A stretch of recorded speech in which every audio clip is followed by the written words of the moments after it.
financially mostly, from what I see. Cause it's all about everyone wants to be a big shot, but they gotta pay the price. They have to know how to handle defeat. I don't know what's going to happen with a 135-pounder going up against a 200-pounder. I think it's not a real fight. Mike Tyson isn't holding back. When Jake Paul boldly claimed he could beat Gervonta "Tank" Davis, Iron Mike exploded. The former heavyweight king, famous for his honesty and his knockouts, ripped into Paul, warning that stepping into the ring with a pound-for-pound monster like Davis is no joke. Tyson, who's been both a fan and a critic of Jake's rise, reminded everyone there's a massive difference between internet fame and true boxing greatness. Quite surprised because it sounded like Jake Paul and Joshua was getting closer and closer for January. However, there have been rumours of Gervonta Davis versus Jake Paul in the past.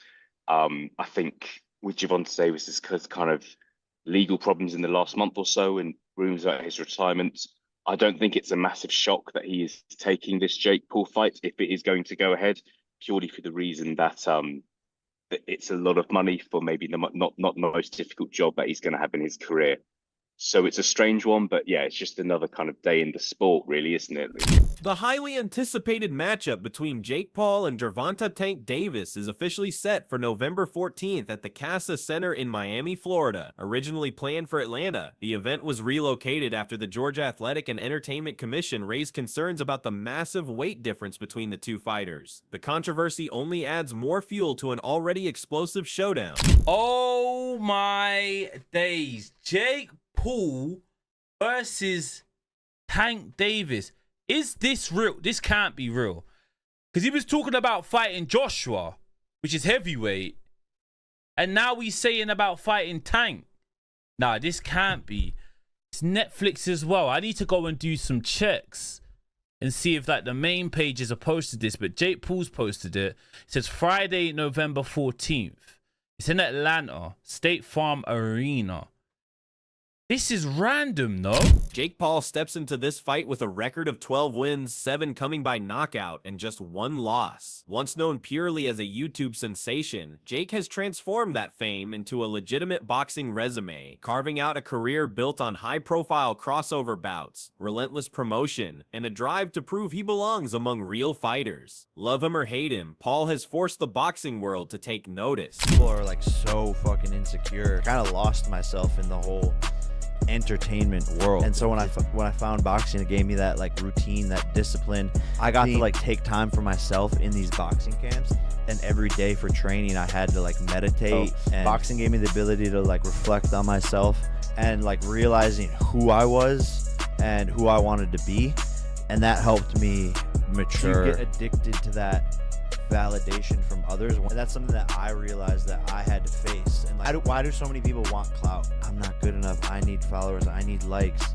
It's driving a lot of our generation because they're working so hard to get this external validation. Gervonta "Tank" Davis enters the ring undefeated, 30 wins, 1 draw, and a highlight reel of knockouts. He currently holds the WBA lightweight world title, though that belt won't be at stake in this fight due to the massive size disparity. This bout is being officially labeled an exhibition, meaning the usual professional standards from weight limits to round structure are flexible and negotiated, depending on which commission signs off. Still, even under exhibition rules, when Tank Davis steps into the ring, the stakes always feel real.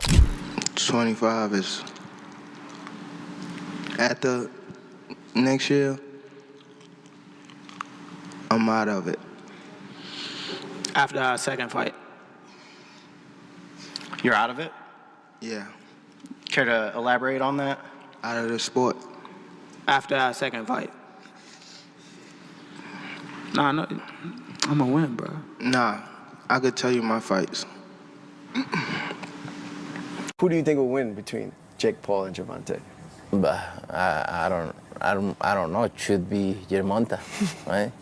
But the waist size and everything, we'll see. It's a fun entertainment. Mike Tyson, who's already shared the ring with Jake Paul, has reportedly urged caution as Paul gears up to face Gervonta Davis. Tyson knows firsthand the pressure and intensity that come with fighting Paul, but he also understands the danger of stepping in with a fighter as explosive as Davis. While Jake may carry advantages in size and youth, Tyson warns that Tank's speed, technical brilliance, and devastating power erase those gaps quickly. For Tyson, this isn't just another spectacle, it's a moment where Jake must balance fame against real risk, because in boxing, respect is earned the hard way. I think Gervonta Davis is probably the greatest fighter around now, but he's got a tough fight coming up. You know, he's the top dog. There's no doubt about it. He showed that. But Barrios, he's a pretty good fighter. Last time I saw him fight, he was pretty durable. Eddie Hearn isn't buying into the hype. He's voiced serious concern about Jake Paul's fight with Gervonta Davis, calling it far more dangerous than entertaining. According to Hearn, this isn't just a mismatch in skill, it's a potential risk to Paul's safety. He admits the money and attention are massive, but warns that Jake could come out of this one badly beaten, putting future plans, including a possible bout with Anthony Joshua, in jeopardy. For Hearn, the message is simple. This fight may sell millions, but the danger is all too real. In his eyes, Jake isn't just risking his record, he's risking himself. We know that Gervonta's going to fight Jake Paul in November, and then we'll see what happens if there's an AJ fight. Be interested to go from Gervonta Davis to Anthony Joshua, but I don't think the Chavez fight is terrible. I think it's a smart bit of business. I think it's extremely dangerous for Jake Paul. You know, I've got the general feedback is the boxing world saying, please, AJ, go in and evaporate this young man from the boxing world so we can all get on as normal. You've got Jake Paul fans thinking bizarrely they can beat Anthony Joshua. And the most bizarre thing out of everything is that Jake Paul genuinely believes he will beat Anthony Joshua. I think that's the only reason we're going to see this fight. But I truly believe you're going to see it at the beginning of 2026. Carl Froch, the former super middleweight world champion, has sounded the alarm on the Jake Paul versus Gervonta Davis exhibition. He points to a dangerous 65-pound weight gap between the two fighters, a difference that could make this matchup more risky than thrilling. Froch reminds fans that Jake Paul has been fighting near the cruiserweight limit of 200 pounds, while Davis dominates at lightweight around 35. For Froch, that's not a contest, it's a potential hazard. And he shit himself. And the fight was just absolutely fucking diabolical. Again, I've said before, he's not a professional boxer. He never will be. And he proved time and time again that he's not a professional fighter. So, Jake Paul, go on, piss off. Though Froch believes Davis has the technical skill, movement, and pacing to control parts of the fight, he doubts Davis has enough power to decisively hurt Paul. Still, the unnatural weight advantage held by Paul makes the contest dangerous in Froch's view. Just here at Los Naranjos in Viva, España, and I found out that Gervonta Davis is now fighting Jake Paul. So Jake Paul was supposed to be fighting AJ. Eddie Hearn announced 99% done, which we've just spoke about. What next for AJ? Potentially Jake Paul. But it now looks like that Jake Paul is fighting one of Anthony Joshua's legs. He's fighting Gervonta Davis, somebody who's a quarter of his size. I don't even know what's going on. Has Eddie Hearn been played? Let me know what you think. But the AJ fight with Jake Paul's finished. Gervonta Davis, fake Paul, November. I don't know what's going on in the world of boxing. This is an absolute joke. What next for AJ? We'll get into this, and there's so many questions I want to get into in the next episode, but hope you enjoyed this one. And yeah, I just thought I'd give you a quick update because the news has just come in, and I'm just trying to relax and play a bit of golf, and I can't. I've got to get it off my chest. I'm going to add it to this video. Hope you enjoy it. Don't forget, if you haven't already, hit like, share, and subscribe to the best channel in the business, Froch on Fighting, and we'll see you very soon. Froch stressed that in the real boxing world, this fight would never be licensed. The risk is simply too high. Davis has never faced punches from someone with Paul's size and mass, and Froch warns that one heavy shot from Paul, especially swinging or from the hip, could cause serious damage. It's a mismatch that goes beyond skill, venturing straight into danger territory. The exact opposite has happened. The opposite of fighting Anthony Joshua is not fighting nobody. The opposite of fighting Anthony Joshua is fighting Tank Davis.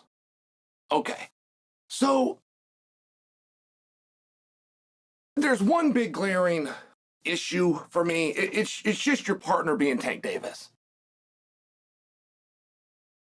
Tank is not the guy that knows how to sell a fight. Tank cannot sell a fight in his own division.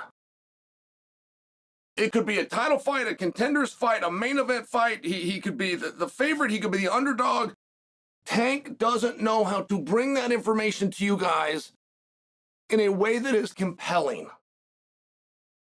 And Tank is already blinking in this situation. You have one guy who is argued amongst the pound for pound current greats in boxing. You have another guy that has suggested he should not even be allowed to box, that he should have to call it something different. He should not be licensed. He should not be ranked in the top 14. He should never be selected for a world title. Okay. Frochek acknowledges that Davis brings technical skill, movement, and smart pacing to the ring, and that he could control parts of the fight. But when it comes to raw power, Frochek doubts Davis has the ability to seriously hurt Paul. The unnatural weight advantage Paul carries, however, makes the matchup dangerous and unpredictable, turning skill into a secondary factor in Frochek's eyes. Everyone's been wanting to see it happen. Who will be the king of the United Kingdom? And who will be the queen of the United... Too soon? I'm praying that boxing doesn't happen to this fight, and what I mean by that is politics. People trying to take more money than they deserve. Fuck the money, get in there, make fucking history. This is one of the biggest fights that could happen over this past decade. Make it fucking happen, Eddie Hearn. Make it fucking happen, Frank Warren. Make it happen, Tyson. Make it happen, Anthony Joshua. We don't need fucking excuses. Don't let boxing ruin this fight. Get in the fucking ring and fight like... Unlike many critics, Chael Sonnen doesn't see the Paul vs. Davis matchup as completely lopsided. On his YouTube channel, he said, "It's not as bad a fight as you guys think." Sonnen distinguishes it from the previously rumored Paul vs. Anthony Joshua bout. However, he does flag a major issue. Davis doesn't know how to sell a fight. According to Sonnen, Tank lacks the ability to hype or promote a matchup, whether it's for a title or a main event, which could make the fight less compelling from a marketing standpoint. Jake Paul, you've lost your mind if you think you can go toe-to-toe with Anthony Joshua. Listen, let's not get confused, guys. Let's not get confused. Yes, cool. Anthony, he took a big L with Daniel Dubois. But Daniel Dubois is not no joke, bro. He's not a joke. Do you know what I'm trying to say? He took a L there. But Jake Paul, I got the utmost respect of what he's done, how he's managed to navigate through the boxing world. Like, bro, it's so mad. And I can see this is like a 90%. It's happening, it's positioning, it's marketing already. Like, why would you see Jake Paul go face-to-face with Alexander Usyk if it's not to position for a fight for Saudi? Obviously, Jake Paul's going to fight Anthony Joshua. There's possibly going to be a Usyk against Tyson Fury 3 because obviously the last two were so close. But you never know. It can also be a Usyk against Derek Chisora.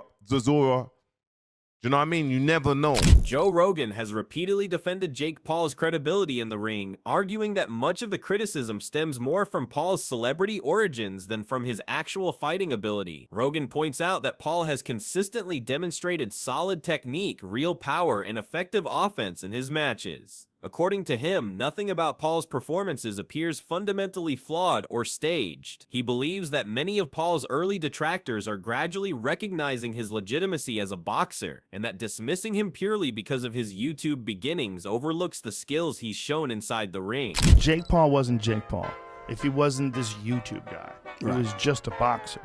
And you see a boxer knock out the former UFC welterweight champion, not just the former, but one of the best ever. Knock him out with one punch like that. Like, oh man, have you seen this Jake Paul dude coming up?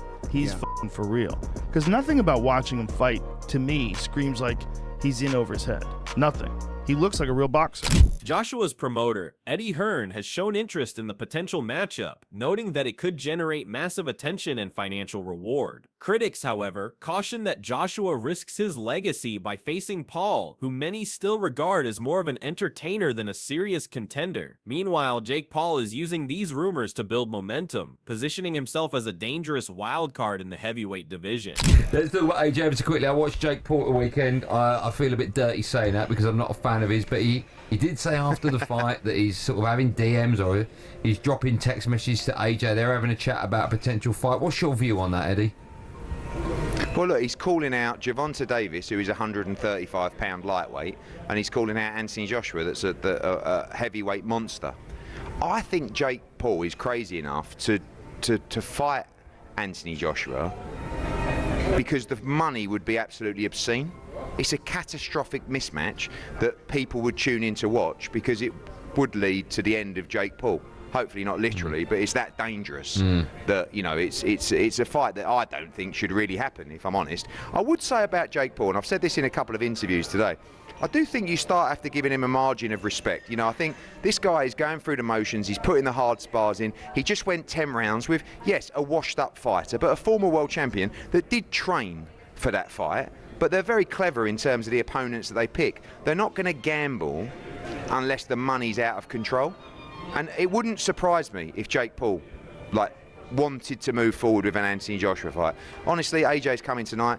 He's not exactly looking at Jake Paul going, oh, that's my dream opponent. No. Would he go in there and give him a hiding for, you know, a massive chunk of money? Probably. I'd be saying, yeah, go on. I'd like to see it. Critics argue that Jake Paul's recent actions, including his fight against 58-year-old Mike Tyson, highlight a concerning pattern in his boxing career. Many believe that choosing an aging legend as an opponent was more about creating a spectacle than testing his skills in a legitimate contest. Notable figures, such as Carl Froch, have questioned Paul's performances, suggesting that his success stems more from entertainment value than genuine athletic prowess, casting doubt on his commitment to the sport. You are beating up on dudes who don't box. They're not boxers. I was on Disney Channel while these guys were winning UFC championships. Okay. You know, I was playing with Mickey Mouse while these guys were throwing arm bars and winning UFC championships. Everyone's, you know, analyzing my career, critiquing it, paying attention to it from day one, but you can't tell me who was Mike Tyson's first fight. You can't tell me who Muhammad Ali, who was his fourth fight. No one knows, but everyone's seen all of my fights. I tried to fight Tommy Fury. Yeah, I tried to fight Tommy Fury, and he backed out due to a rib injury. Undefeated, young prospect. He comes from the Fury family. You know, his brother's the heavyweight champion of the world. I tried to fight him, and he got scared. Stephen A. Smith has frequently criticized Jake Paul's choice of opponents, arguing that many of them aren't active, high-level boxers, or are past their prime.